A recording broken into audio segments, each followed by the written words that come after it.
Imagine standing on the America's Got Talent stage. The crowd's on its feet, but your eyes are on Simon Cowell. He's not clapping, but he doesn't need to. When Simon looks moved, leans back like he's been hit by brilliance, you've done something rare. That was Courtney Hadwin in 2018. Just 13, she blew everyone away with her powerful voice. Simon took her under his wing, and with his label backing her, Courtney seemed destined for stardom. But things didn't go as expected. The fame, the lights, the support, they all faded. What happened? Where did it go wrong? Today we're diving into the rise, fall, and unexpected journey of Courtney Hadwin. Where is she now? Let's find out. Childhood just a kid. Simon Cowell always says he never cries.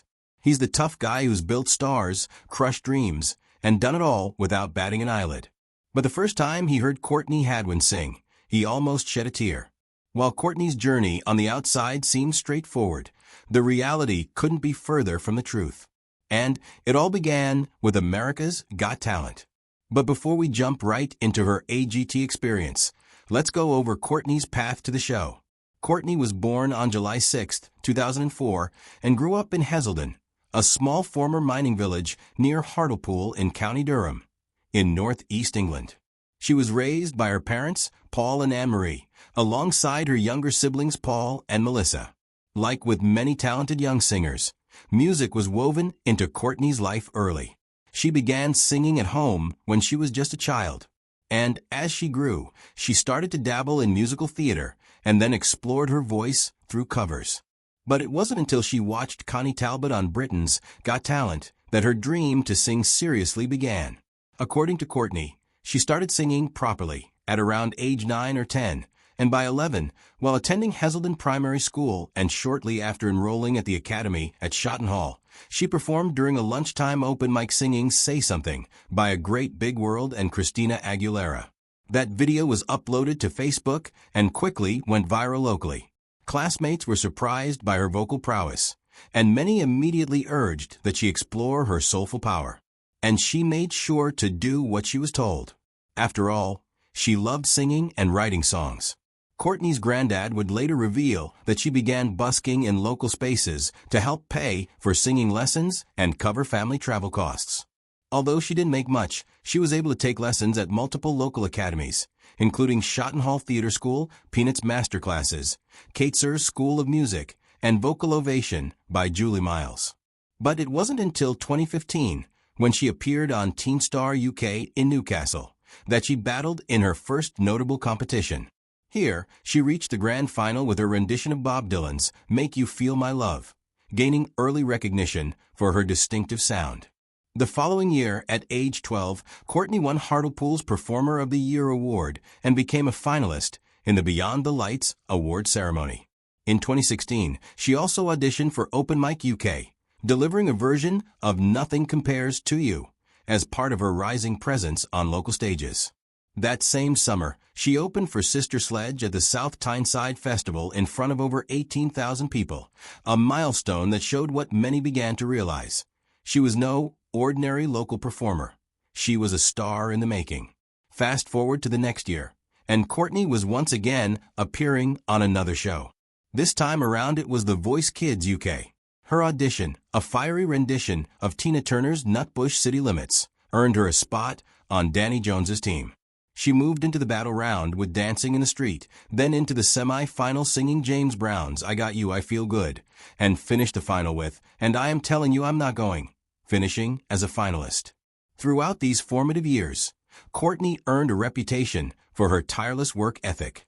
She did vocal exercises every day, starting lessons when she was 11 years old and continuing through her teens. These foundational years, rooted in her small village upbringing and buoyed by open mic nights, competitions, and live performances throughout Northern England, shaped not only her performance style, but also her will to succeed. And especially helpful was a strong support team willing to make sure she grasped her dreams. The base of Courtney's musical journey, from the very outset, lay within and was fostered by the unremitting support of her family. Her mother stated that the performance was above expectation. Meanwhile, Courtney's dad took on extra jobs to keep supporting her dream, delivering pizzas and putting in petrol money so that Courtney could travel right across the Northeast to auditions and open mic gigs. Indeed, when she appeared on The Voice Kids UK and later on AGT, her family moved to LA to support her father, who had to travel back and forth so that Courtney might compete while she continued to go to school. And through all the furor of TV shows, record deals, and international attention, Courtney's family remained an anchorage. Publicly, she says it is they who have kept her feet on the ground, reminded her of home, and helped her keep her passion pure and unpressurized. Their belief in her, rather than fame or accolades, provided her with a steady foundation that allowed her voice to fly across continents, while keeping her heart in Hazelden. Riding on this wave of support, by early 2018 Courtney had built up sufficient momentum and reputation that she was invited to audition for Season 13 of America's Got Talent. That invitation came, reportedly, not from a family decision to pursue Britain's Got Talent, but from the show's producers looking for international talent. It was perfect for the young Courtney. But little did she know that it would mark her turning point from local sensation to international stage, and her life would be forever changed. Big city, big dreams. At just 13, Courtney stepped onto the America's Got Talent stage as a quiet, almost shy schoolgirl from County Durham, England. She looked nervous, awkward, hardly a star.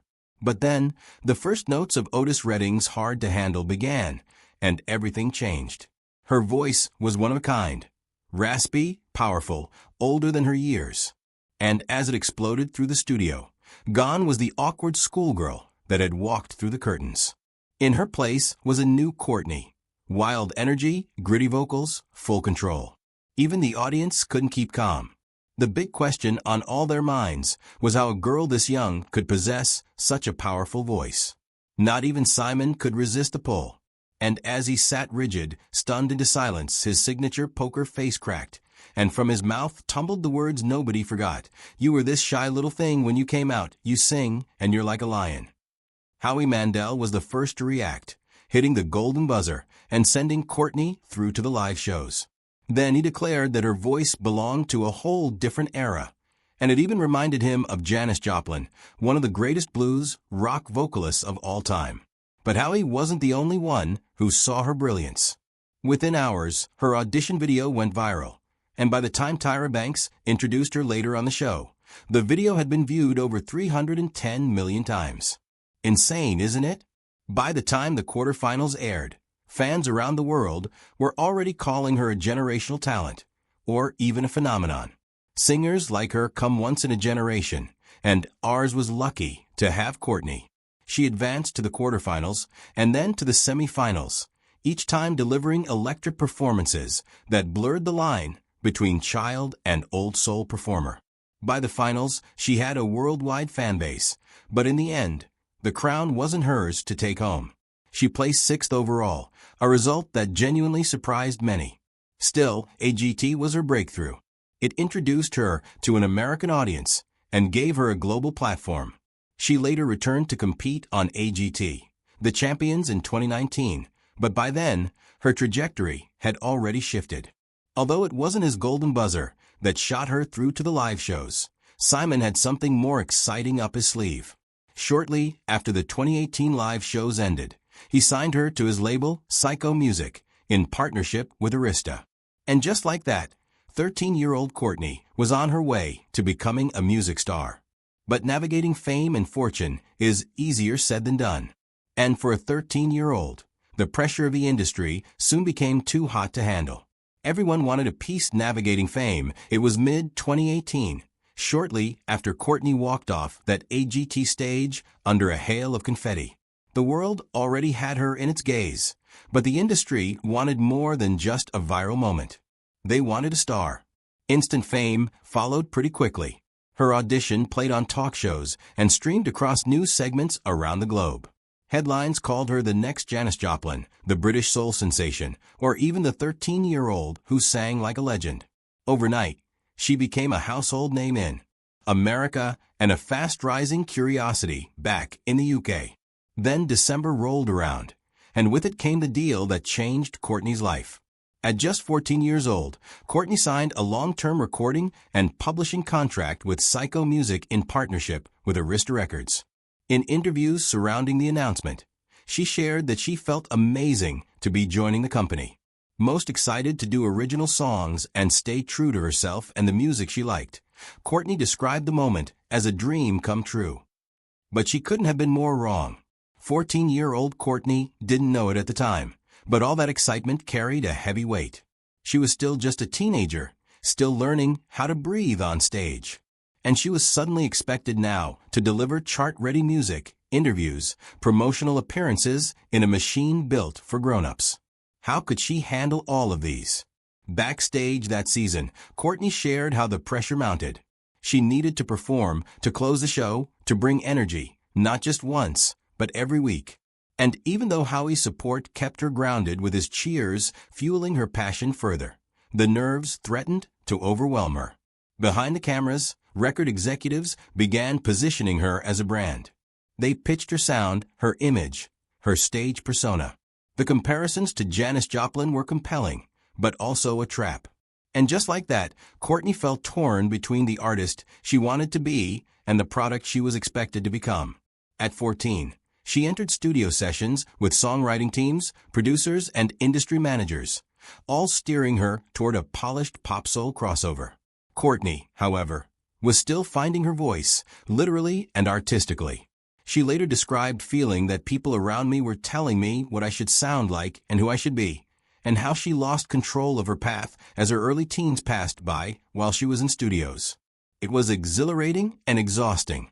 She was traveling between the UK and the US, expected to record originals, shoot promotional materials, and stay media ready. For a teenager still living at home, it was too much. It all felt surreal and isolating. And even though YouTube comments and fan messages praised her raw energy, beneath the praise, Courtney was quietly struggling to feel in charge of her career. And yet, the early buzz was relentless. Critics marveled at her energy, her stage presence, and her voice's mature grit. Producers labeled her a force of nature. Rolling Stone-style write-ups praised that she came in like a storm. Still, in private moments, she admitted feeling like a character being directed, even when performing original songs. She described dozens of writing sessions where she had to bend to themes or sounds she didn't fully believe in. Pretty soon, she found herself asking, "Is this me? Or is this what they want me to be?" Fame had arrived fast, and it felt heavy. The world saw a star in the making, but Courtney felt like a teenage girl caught between her own emotions and the pressure of endless expectations. It was that tension that set the stage for what came next. Too much too soon, too much too soon fame is great. It's wonderful even. But imagine you're a teenager who's not even legal yet, navigating the confusing world of the music industry. Sounds like a hellish life, doesn't it? Well, that's because, for Courtney, it kind of was. Don't get her wrong, it wasn't like she didn't enjoy the life or the seeds of her hard work and everything else that came with it. It was just too much, too soon. Pretty quickly, Courtney's world became a whirlwind the moment she joined Psycho/Arista. In the blink of an eye, her life revolved around deadlines, meetings, and recording sessions, not songwriting on her terms, but a rigid